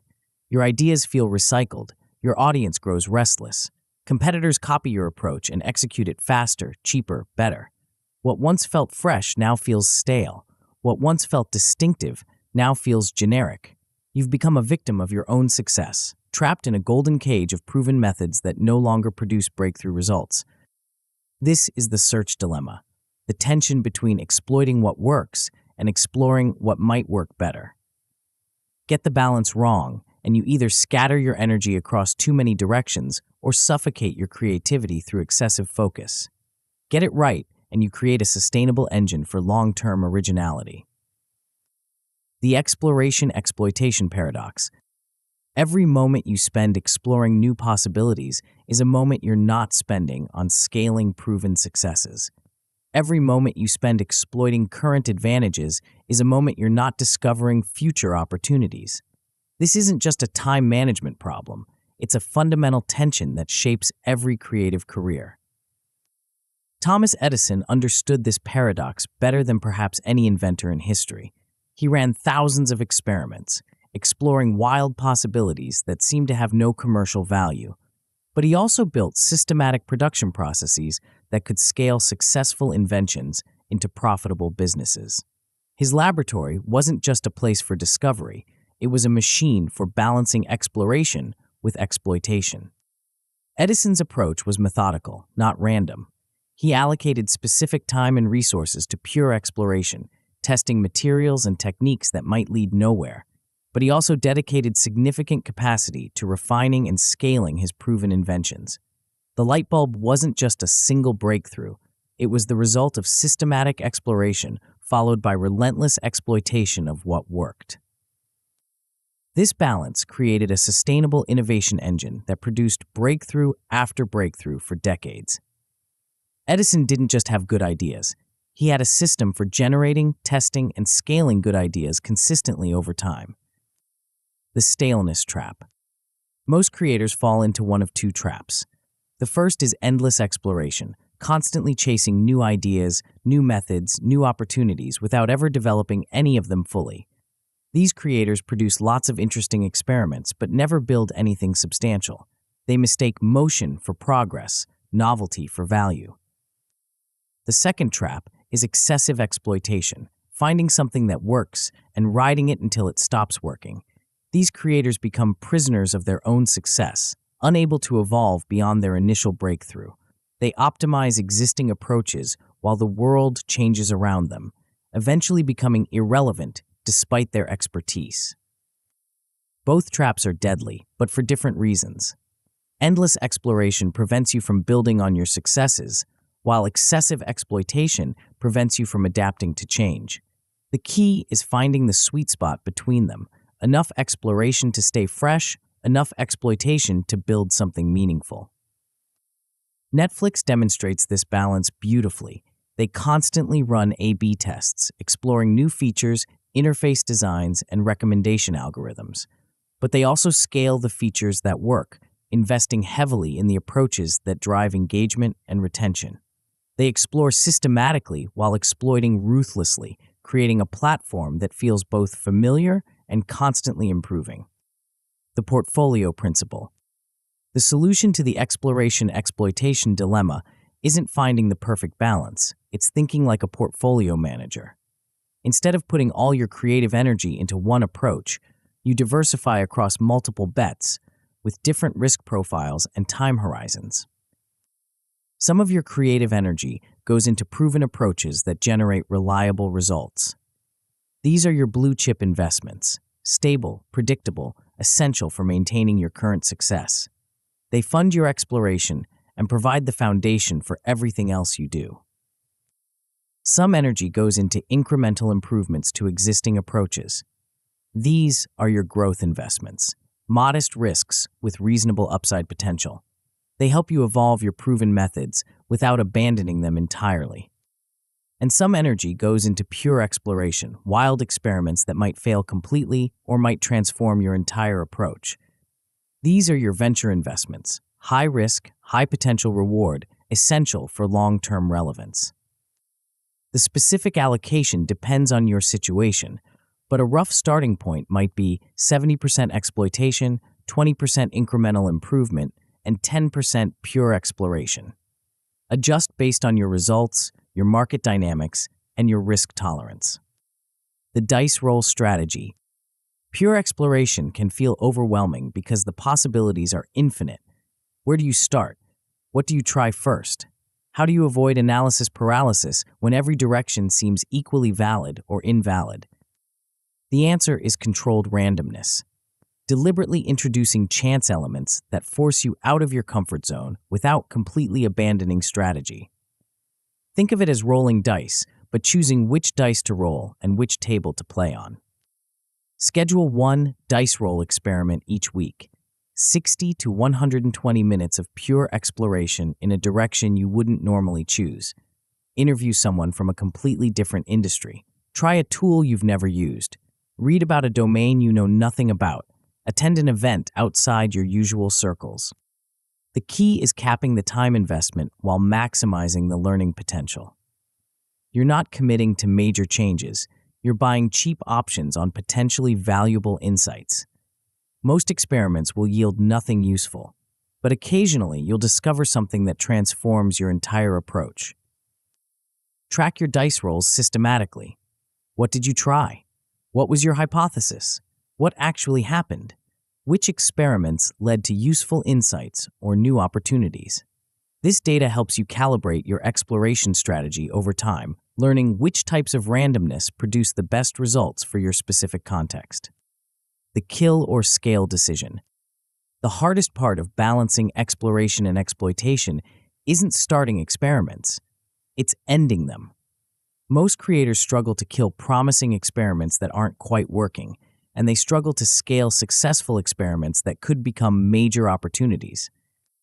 This indecision creates zombie projects, experiments that consume resources without delivering results, proven approaches that never reach their full potential. You end up with a portfolio of mediocre bets instead of a few excellent ones. The solution is predefining your killer scale criteria before you start any experiment. What would success look like? What would failure look like? How long are you willing to test before making a decision? What metrics will guide your choice? Be ruthless about killing experiments that don't meet your criteria, even if they're interesting or promising. Every resource you spend on a mediocre experiment is a resource you can't spend on an excellent opportunity. Killing quickly and decisively frees up capacity for better bets. Be equally ruthless about scaling experiments that exceed your criteria. Don't let successful experiments languish in the exploration bucket when they could become major drivers of your creative output. Move winners into your exploitation portfolio and give them the resources they need to reach their potential. The serendipity schedule. One of the biggest myths about exploration is that it requires spontaneity.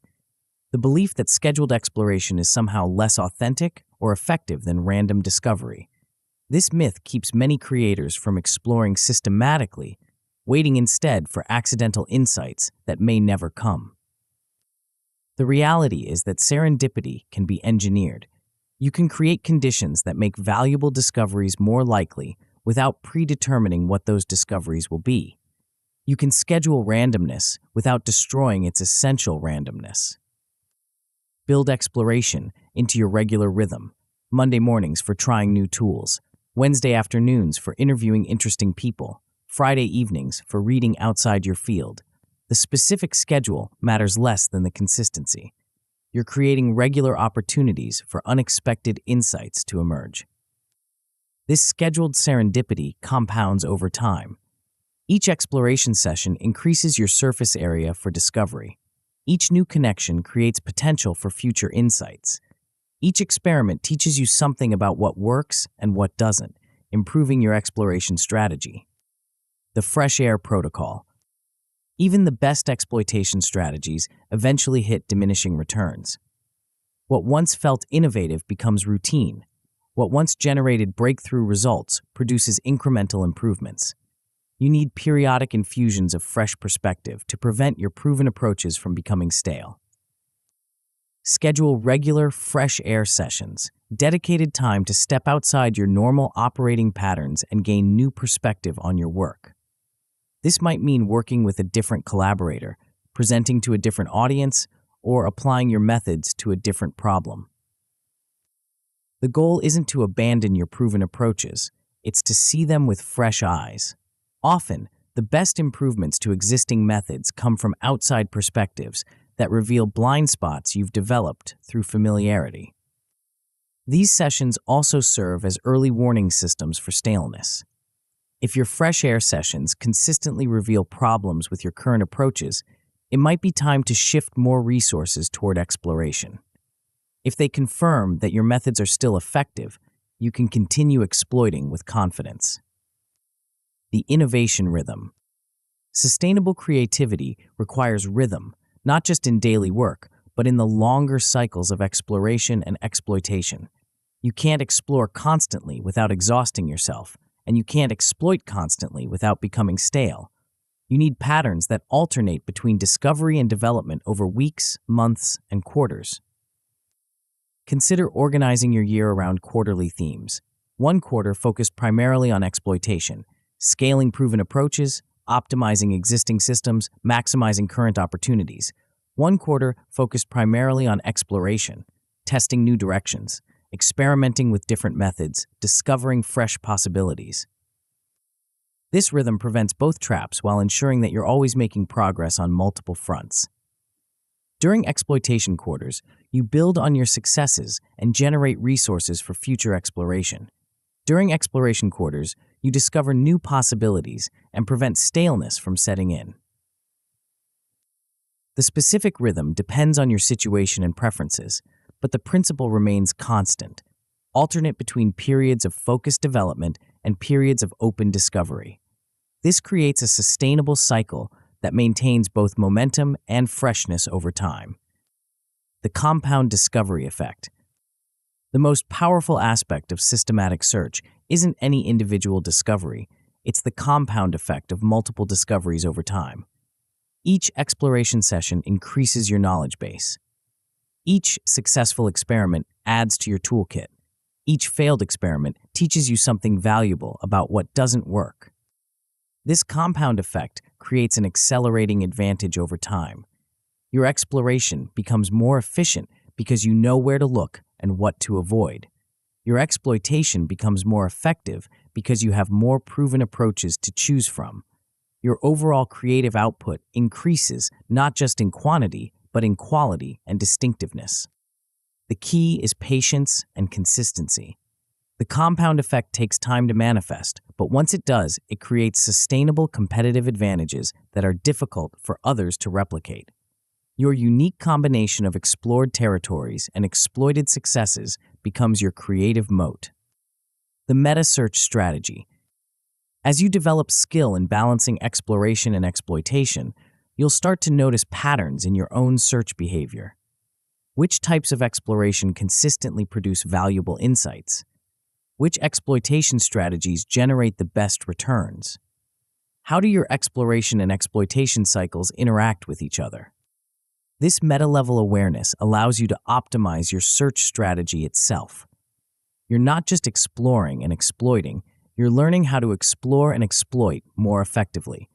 You're developing a personalized approach to creative search that reflects your unique strengths, interests, and opportunities. Document your search patterns and results. What exploration methods work best for you? What exploitation strategies generate the highest returns? How do external factors influence your optimal exploration-exploitation balance? This documentation becomes a strategic asset that improves your creative decision-making over time. But even the most sophisticated search strategy is worthless if the insights it generates disappear into the void. The next chapter reveals how to transform your scattered discoveries into a connected knowledge system that amplifies every insight and accelerates every future discovery, turning your creative work into a compounding asset that grows more valuable with time. Chapter 8, Compounding. You've been creating for months now. Your capture system is overflowing with sparks. Your assembly techniques are producing fresh combinations. Your search strategy is balancing exploration with exploitation. But when you look back at your body of work, something feels wrong. Each piece exists in isolation. Every project starts from scratch. You're constantly reinventing wheels you've already built, rediscovering insights you've already had, solving problems you've already solved. Your creative output feels like a collection of disconnected artifacts rather than a coherent body of work that builds on itself. Meanwhile, you watch other creators who seem to effortlessly generate breakthrough after breakthrough. Their work feels connected, evolutionary, compound. Each piece builds on previous pieces. Each insight spawns multiple applications. Each project becomes the foundation for even more ambitious projects. What's their secret? How do they turn isolated sparks into a self-reinforcing creative engine? How do they make their past work fuel their future work instead of competing with it? The answer lies in understanding the difference between linear creation and compound creation, and why the most successful creators treat their knowledge not as a filing cabinet, but as a living network that grows more valuable with every connection.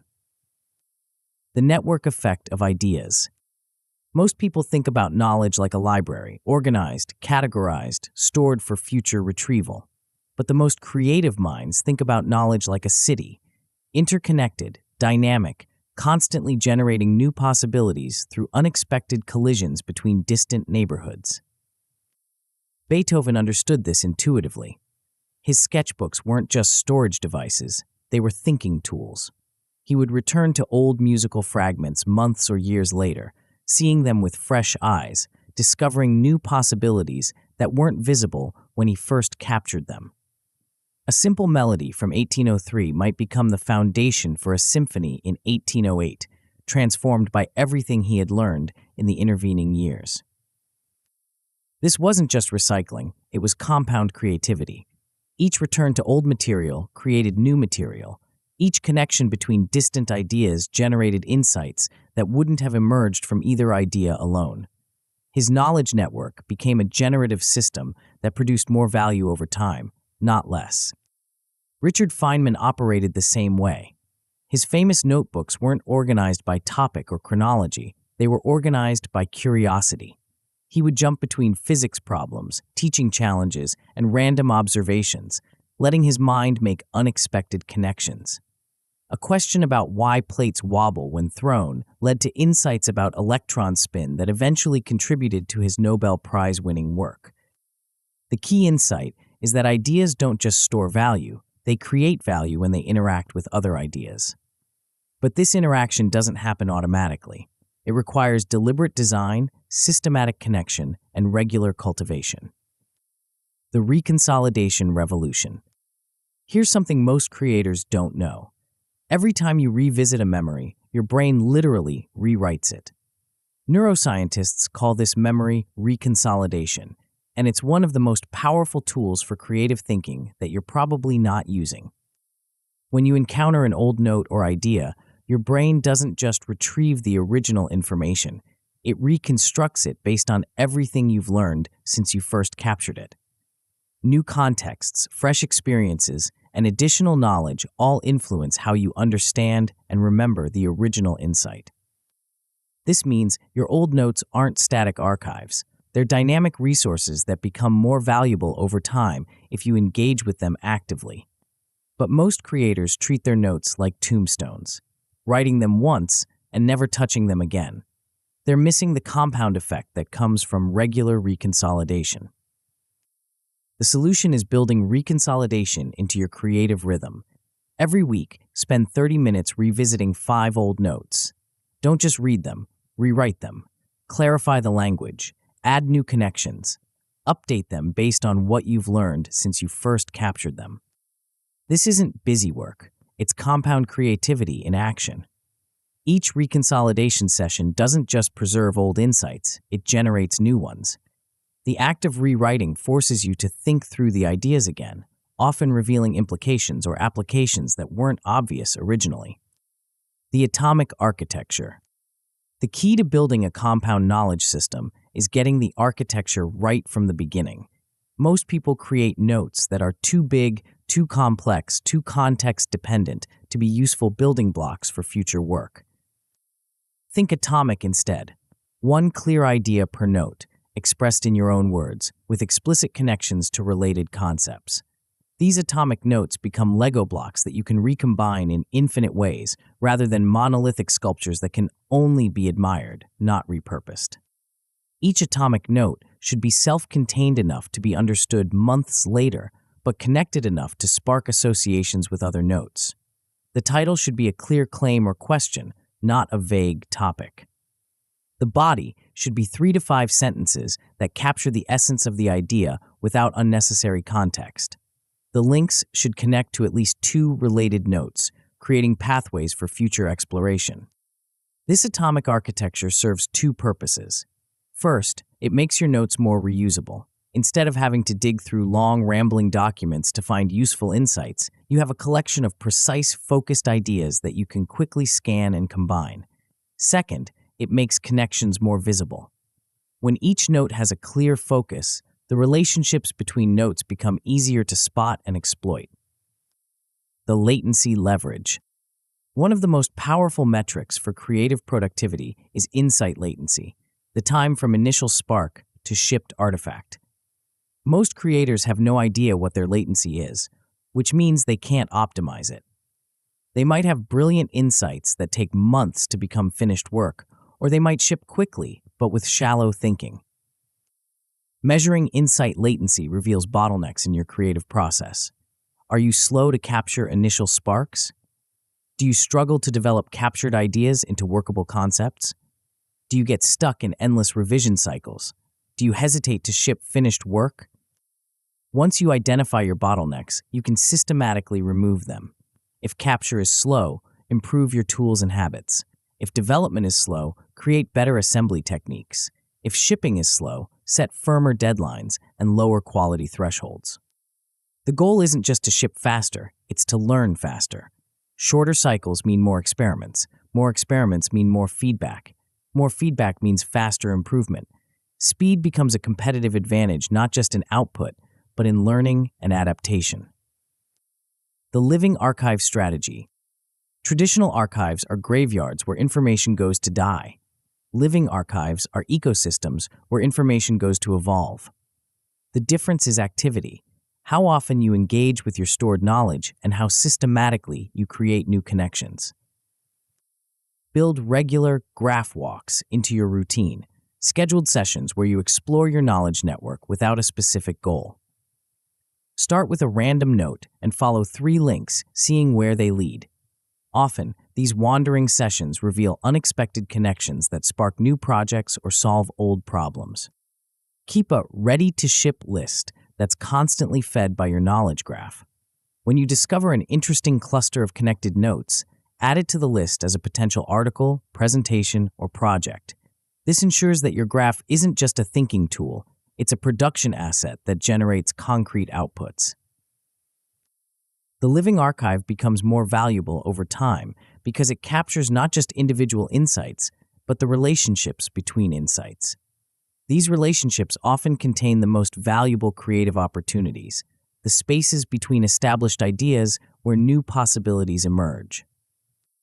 The compound advantage. The most powerful aspect of a compound knowledge system isn't any individual note or connection, it's the emergent properties that arise from the whole system. As your graph grows and evolves, it starts to exhibit behaviors that feel almost magical. Old notes suddenly become relevant to new projects. Distant connections reveal unexpected solutions. Random explorations lead to breakthrough insights. The system starts to feel like it's thinking alongside you, surfacing relevant information and suggesting novel combinations. This compound advantage is impossible to fake or copy. Competitors might steal your frameworks or mimic your methods, but they can't replicate the unique network of connections that you've built through years of systematic thinking and linking. Your knowledge graph becomes your creative moat, a sustainable competitive advantage that grows stronger over time. The quality-speed balance. One common objection to optimizing for speed is that it might compromise quality. The fear is that shorter cycles lead to shallower thinking, that faster shipping means worse work. This fear is understandable but misguided. Speed doesn't kill quality, it reveals quality. When you ship faster, you get feedback faster. When you get feedback faster, you learn faster. When you learn faster, your quality improves faster. The key is setting quality floors, not ceilings, minimum standards that every piece must meet, but no maximum limits on how good it can be. The compound knowledge system supports this balance by making quality easier to achieve. When you have a rich network of connected insights to draw from, your first drafts are better. When you can quickly find relevant examples and analogies, your explanations are clearer. When you can build on previous work instead of starting from scratch, your thinking is deeper. The synthesis multiplier. The most valuable output of a compound knowledge system isn't individual notes, it's the syntheses that emerge from connecting multiple notes. These syntheses often become your most original and valuable contributions because they represent unique combinations of ideas that exist nowhere else. Build synthesis generation into your reconsolidation routine. After rewriting 5 notes and adding new links, spend 5 minutes looking for patterns or connections across the notes. What themes emerge? What contradictions need resolving? What new questions arise from the combination? These synthesis sessions often produce your best insights because they force you to think at a higher level of abstraction. Instead of just understanding individual ideas, you're understanding the relationships between ideas. Instead of just capturing information, you're creating knowledge. The network navigation skills. As your knowledge graph grows, navigation becomes increasingly important. You need systematic ways to explore the network, find relevant information, and discover unexpected connections. Random browsing works for small collections, but becomes inefficient as your graph scales. Develop navigation habits that balance systematic exploration with serendipitous discovery. Use tags in search to find specific information quickly. Use link following to explore related concepts. Use random entry points to discover forgotten corners of your graph. The goal is to make your knowledge graph feel alive and accessible, not overwhelming and chaotic. You want to be able to find what you're looking for when you need it, but also stumble upon what you didn't know you needed. The exponential trajectory. The compound knowledge system creates an exponential trajectory for creative output. Early stages feel slow because you're building infrastructure, capturing notes, creating links, establishing habits.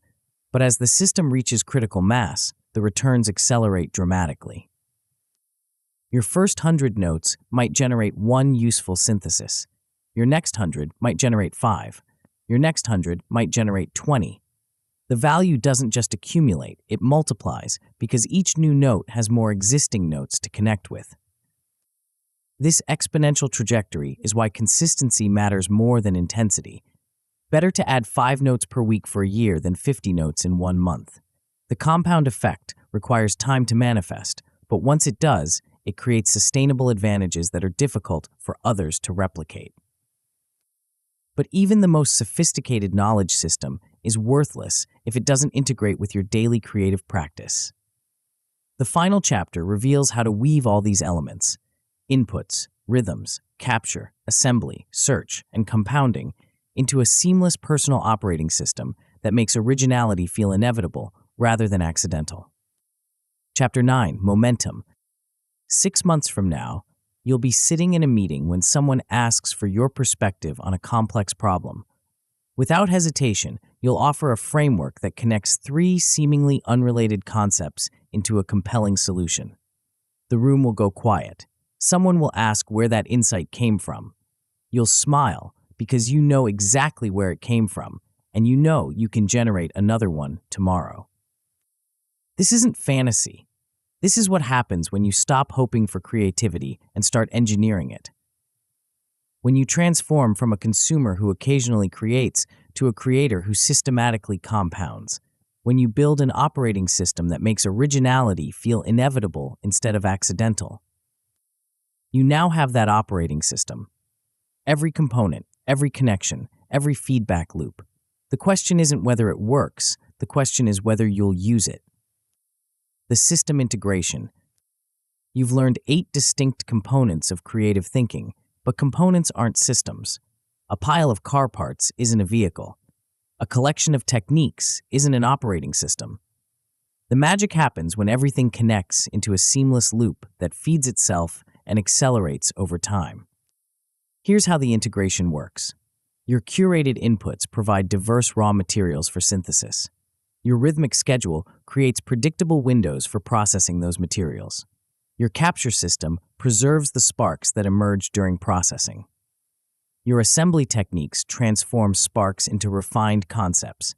Your search strategy balances development with discovery. Your compounding system turns isolated insights into a networked knowledge base that generates new insights.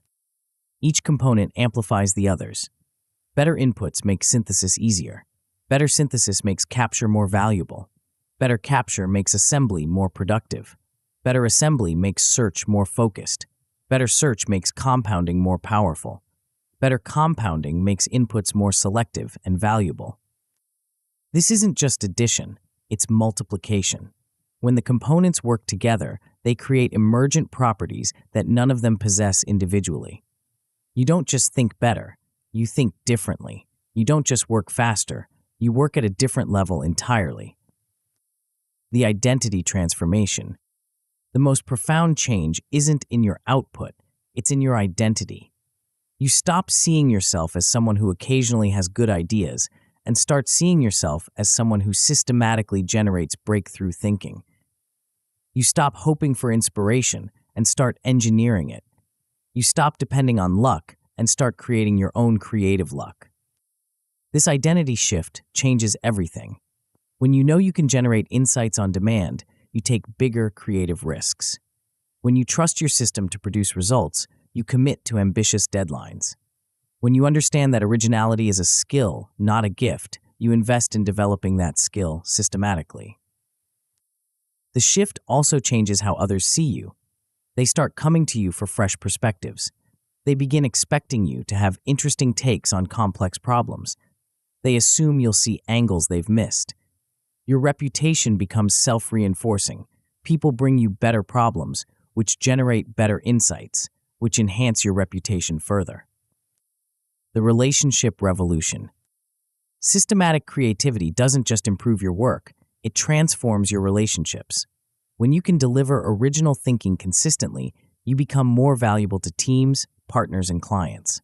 When you can explain your frameworks clearly, you reduce confusion and accelerate collaboration. When you can ship quality work on schedule, you build trust that compounds over time. Your audience relationships transform too. Instead of competing for attention in crowded conversations, you start conversations that others join. Instead of reacting to trends, you set them. Instead of hoping your content resonates, you engineer resonance through systematic understanding of what creates value for your specific audience. The economic relationships change as well. When your thinking is genuinely distinctive, you can command premium rates. When your methods are systematically superior, you can justify higher prices. When your results are consistently excellent, you can be selective about opportunities. You escape the commodity trap and enter the category of one space where demand finds you. The compound acceleration. The most exciting aspect of this system is how it accelerates over time. Early stages feel like work because you're building infrastructure, establishing habits, creating connections, developing skills. But as the system reaches critical mass, the returns become exponential. Your first month might produce one breakthrough insight. Your third month might produce 5. Your sixth month might produce 20. The acceleration happens because each component gets stronger and the connections between components get tighter. Your inputs become more selective. Your rhythms become more automatic. Your capture becomes more efficient. Your assembly becomes more sophisticated. Your search becomes more strategic. Your compounding becomes more powerful. Lin-Manuel Miranda exemplifies this acceleration. His early work was promising, but not revolutionary. But as he developed his systematic approach, combining historical research with hip-hop rhythms, constraining complex stories to stage formats, iterating through workshops and previews, his output quality exploded. Hamilton wasn't just a good musical, it was a cultural phenomenon that redefined what musical theater could be. The key insight is that Miranda didn't just get better at writing musicals. He got better at the system that generates breakthrough musicals. He optimized not just his output, but his creative process itself. The result was sustainable excellence that competitors couldn't replicate because they couldn't see the underlying system. The effortless mastery. As your system matures, something remarkable happens. Originality starts to feel effortless. Not because it requires less work, but because the work becomes automatic. Your brain learns to enter creative states on command. Your knowledge graph does half the thinking for you. Your assembly techniques become second nature. Your shipping rhythm becomes non-negotiable. This effortless mastery is the ultimate payoff of systematic creativity. You're not just producing better work, you're producing it with less stress, less uncertainty, less struggle. You know that if you run the system, insights will emerge. You know that if you follow the process, quality will result. You know that if you maintain the rhythm, momentum will compound. The confidence this creates is transformative. You can commit to ambitious projects because you trust your ability to generate the necessary insights. You can take on challenging clients because you know you can deliver distinctive value. You can build a business around your thinking because you know that thinking is systematically renewable. The first 7 days. You don't need to implement everything at once. In fact, you shouldn't. Start with a minimum viable loop that you can run for 7 days, then expand based on what you learn. Tonight, before you sleep, write 3 stacked questions, 1 micro, 1 meso, 1 macro, questions that give your subconscious something to work on while you rest. Tomorrow morning, spend 10 minutes extending one captured spark into a mini draft. Don't aim for perfection. Aim for progress. This week, block 3 90-minute synthesis windows in your calendar. Treat them like immovable meetings with your most important client, yourself. Before each session, take a 20-minute walk without your phone. Let your mind wander. Return and focus intensely on one creative challenge. Friday, spend 30 minutes triaging everything you've captured during the week. Promote 2 sparks into longer explorations. Archive the rest with tags for future assembly. End by choosing one constraint for your next project. One limitation that will focus your thinking and force interesting choices. Ship something by Sunday.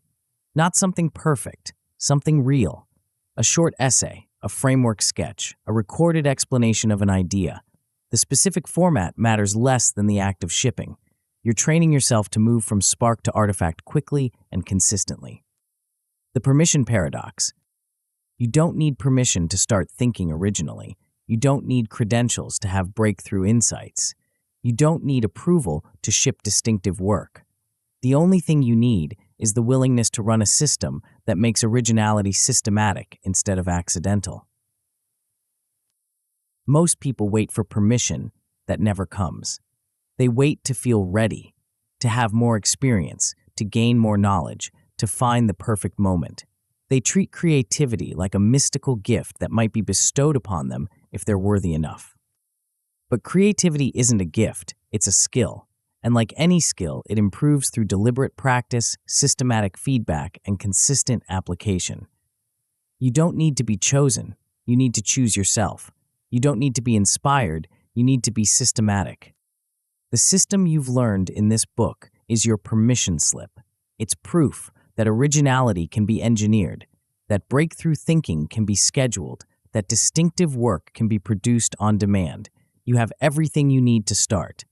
The only question is whether you will. The momentum multiplier. Here's the final secret. Momentum creates momentum. When you start shipping original work consistently, people notice. When people notice, opportunities appear. When opportunities appear, your work improves. When your work improves, more people notice. The cycle accelerates. But momentum also creates internal changes that are even more valuable than external recognition. When you prove to yourself that you can generate insights on demand, your confidence compounds. When you demonstrate that you can ship quality work consistently, your self-trust deepens. When you experience the satisfaction of systematic creativity, your motivation becomes intrinsic and sustainable. This internal momentum is what separates systematic creators from sporadic ones. Sporadic creators depend on external validation to maintain motivation. Systematic creators generate their own validation through the satisfaction of running a system that works. They become internally driven, which makes them externally unstoppable. The category of one. The ultimate goal isn't just to be creative, it's to be uniquely creative. To develop a perspective that's so distinctive, so valuable, so consistently excellent that you become the obvious choice for certain types of problems. To build a category of one where you don't compete, you define. This happens naturally when you run the system consistently over time. Your particular combination of inputs, constraints, assembly techniques, and compounding patterns creates a signature that becomes recognizable across all your work. People start seeking your perspective, not just because it's good, but because it's yours. The category of one isn't about being the best at everything. It's about being the only one who does what you do the way you do it. It's about developing a systematic approach to creativity that's so refined, so personal, so effective that it becomes your competitive moat. Your creative awakening. You stand at a threshold.